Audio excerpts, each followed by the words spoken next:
Friends pan పెట్టుకొని ఒక గంట నూనె వేసుకొని బజ్జీ మిరపకాయ చట్నీ చేయడానికి కావాల్సినవి బజ్జీ ఉల్లిపాయలు అండి.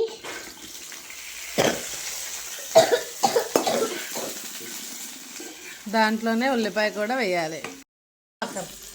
దీంట్లో కొద్దిగా సన్న మిరపకాయలు కూడా వేసుకోవాలి, ధనియాలు వేసుకోవాలి, అలాగే చింతపండు కూడా వేసుకోవాలి. దీంట్లో గల్లులుప్పు ఇప్పుడే వేసుకోకూడదు. శుభ్రంగా కడుక్కొని దాంట్లో వేసి ఎల్లుల్లిపాయ, గల్లులుప్పు, పసుపు వేయాలండి, జీలకర్ర కూడా వేయాలి. చిన్నగా రొట్టెలో దంచుకోవాలి.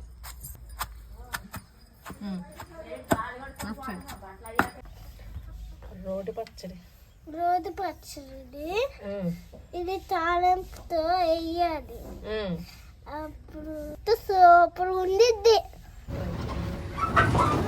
మీరు కూడా చేసి ఎలా ఉందో ట్రై చేసి చెప్పండి. అలాగే సబ్స్క్రైబ్ ఛానల్.